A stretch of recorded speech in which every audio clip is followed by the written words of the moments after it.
थांनाय 1 तारिख नभेम्बर बक्सनगर DYFI अञ्चल सम्मेलन खालामनानै बाय सम्मेलनाव बेलायखे गोबां सिख्लारक मानजाक मानि बागै हापांथै तंनाय नेतारक केजागै थांखा आबगि अ सम्मेलन चंजाक अञ्चल सम्पादक फराद रानानि नग तफाजलनि दागि बुंबाय पुलिस ताइ BSF रक सार्च वारेन्ट क्लांगियावैनो नायथुकनानि मुङै नक सबाय सुग्रब खालायजाखा ताइ नक नि सेराय खानायनो खबै बरा जाख्रा रक न बाहियाव सिकिर सगर खालायजाखा आबनो कितिंनि तिनि DYFI सुनामरा बखाक्से कमिटि पार्टी मुनो सेजावै सुनामराव काहे खादमान हिमबतक संसाका CPIM बखाक्से हाबानक बसकांनि सिनि अ हिमबतक खालायै SDPU अफिस थाङै खरग रा हाय सिक्लारक SDPU हाबानक थाङै अ खादमा फुनक लायखा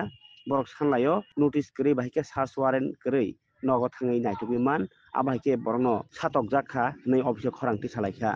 SDPU हाबानक करै मानि बागै सुनामरा थानानि ओसि तापस दास बरनि खादनाय रक बाय कक सालायै पार्टी बुंनोतै खनाका ताइ सिक्ला नेता रक अ सालो नोटिस रियावै सार्च खालायजाखा आबनि कागज नांनाय नै सानलायखा ओसि ब कक रखा SDPU फाइके कक सावै दरनि कागज रजागनाय हिनै আপনি ব্যস্ত রয়েছেন আমরা বলতে চাইছি এই ধরনের কাজ থেকে আপনি বিরত থাকুন কারণ মনে রাখবেন DYFI লড়াই করে নেশার বিরুদ্ধে DYFI লড়াই করে সকল বেকার যুবকের কাজের দাবিতে DYFI লড়াই করে কারণ DYFI কোনো অন্যায়কে প্রশ্রয় দেয় না DYFI অন্যায়ের বিরুদ্ধে লড়াই করে মানুষের ঐক্য একতা হিন্দু মুসলিম জাতি উপজাতি ঐক্য একতাকে রক্ষা করার জন্য DYFI লড়াই করে এই লড়াইকে ভাঙবার জন্য তোফাজ্জল হোসেন নেতৃত্বে গত 1 তারিখ এই বক্সনগরে ঘটনা ঘটেছে আমরা আজকে SDPUর কাছে এসেছিলাম এই ঘটনার সুষ্ঠু তদন্ত করে সেখানে তার বাড়িতে কেন যাওয়া হয়েছিল এবং কি কারণে কি পেয়েছেন কিছুই পাননি আমরা কিছু তো পাইনি উনি এমন কোনো কাজের সাথে যুক্ত না যে উনি একজন প্রতিষ্ঠিত ব্যবসায়ী বক্সনগরের উনি ওনার বাবা প্রতিষ্ঠিত ব্যবসায়ী ওর বাড়িতে কিছুই পাইনি আমরা বলেছি আজকে SDPUর কাছে এসেছিলাম SDPUকে আমরা পাইনি আমরা সোনামুড়া থানার ভারপ্রাপ্ত ওসির সাথে আমরা কথা বলেছি ওসি মারফতে আমাদের SDPUর কাছে বক্তব্য যাবে যে এই বিশ্ব নেতৃত্বদের হয়রানির বিরুদ্ধে আগামী দিন যুব সংগঠন বামপন্থী যুব সংগঠন রাস্তায় থাকবে লড়াইয়ের ময়দানে থাকবে বক্সনগরের খেলায় ওইখানকার একজন দাগি আসামি বলে পরিচিত যার বিরুদ্ধে বহুত মামলা রয়েছে অস্ত্র মামলা সহ উনাকে মঞ্চে তোলা হয়েছে তো এক জায়গায় যিনি যারা অভিযুক্তরা মঞ্চে থাকে আপনাদের মতো নেতাকর্মীরাদেরকে পুলিশ হয়রানি করে তো পুলিশের ভূমিকা আপনারা কি দেখছেন দেখুন আমরা এও শুনছি বক্সনগর থানাটা উনার এখন একটা আসরে পরিণত হয়ে গেছে বিধায়কের এখন বক্সনগরের থানাকে হাতের মুঠোর মধ্যে নিয়ে নিয়েছেন আমরা বলছি যে এই ধরনের ন্যাক্কারজনক কাজে পুলিশ নীরব দর্শকের ভূমিকা গ্রহণ করছে বক্সনগর থানা আমরা বলতে চাইছি এই ধরনের ইলিগ্যাল কাজগুলি বক্সনগরে চলছে বক্সনগর থানা নীরব দর্শকের ভূমিকা পালন করছেন তারা বিধায়কের কাঠের পুতুল হয়ে রয়েছেন আমরা পুলিশ প্রশাসনের কাছে আমরা অনুরোধ জানাবো আপনারা এই রাজ্যের মানুষ আপনারা এই রাজ্যের সুনামধন্য পুলিশ অফিসার ছিলেন রাজ্যের বামফ্রন্ট সরকার থাকার সময়ে আপনারা পুরস্কার নিয়ে এসেছিলেন আপনাদের যে খাকির যে সম্মান খাকির ঊর্ধ্বের যে সম্মান এই ঊর্ধ্বের সম্মানটা আপনারা দেবেন আমরা বিশ্বাস করি কারণ আপনারা দলদাস নয় কারণ আপনারা প্রশাসক আপনারা জনসেবা দেওয়ার জন্য আপনারা এই সেই খাকি ঊর্ধ্বটা আপনারা গায়ে দিয়েছেন আমরা আপনাদের বিশ্বাস করি আপনারা এই যারা গুন্ডা যারা সন্ত্রাস যারা নেশা কারবারি যারা চিনি পাচারকারী তাদের থেকে ছেড়ে সুন্দর জায়গায় ফিরে আসার জন্য মানুষকে সেবা দেওয়ার জন্য আমরা বলছি আচল সম্মেলন অনুষ্ঠিত হয়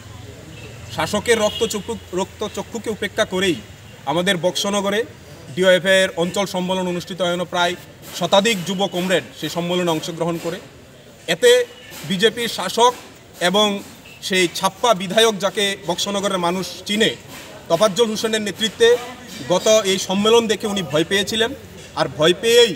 উনি আমাদের এই DYFI এর সম্মেলন যখন সফলভাবে শেষ হয়েছে কমরেডরা ব্যাপকভাবে উপস্থিত হয়েছিলেন তখন এই শাসক ভয় পেয়েছিল ভয় পেয়ে আমাদের যুবনেতা যিনি এই সম্মেলনের সম্পাদক নির্বাচিত হয়েছেন কমরেড ফরাদ রানা তার বাড়িতে গভীর রাত্রে কোনো উইদাউট সার্চ ওয়ারেন্ট ছাড়া তার বাড়িতে সেখানে তল্লাশির নাম করে তার বাড়িতে নবজাতক সদ্য নবজাতক 1 মাসের শিশু সেই বাচ্চাটা পর্যন্ত এবং তার বাড়িতে আরও ছোটো ছোটো বাচ্চা ছিল তার বৃদ্ধ মা ছিল সে দারুণভাবে তারা ভীতি পরিবেশ তৈরি করে BSF পুলিশ দ্বারা সেখানে তার বাড়িতে তল্লাশির নাম করে একটা লণ্ডভণ্ড পরিস্থিতি তৈরি করে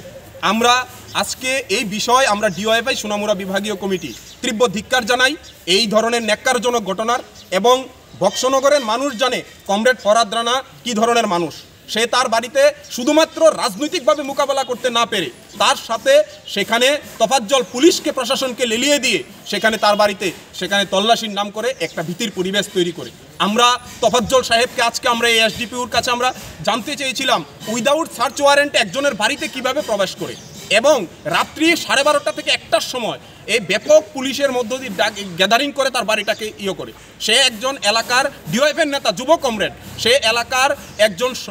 সুনামধন্য ব্যক্তি, সে ডিওয়াইফাই করে, সে তার বাড়িতে এই ধরনের ন্যাক্কারজনক ঘটনার আমরা নিন্দা করি এবং তোফাজ্জল হোসেনকে আমরা বলতে চাই এই ডিওয়াইফাই এবং যুব নেতৃত্বদের বাড়িতে আপনি যেভাবে সন্ত্রাস কায়েম করে, গুন্ডারাজ কায়েম করে এলাকাকে দখল করার চেষ্টা করছেন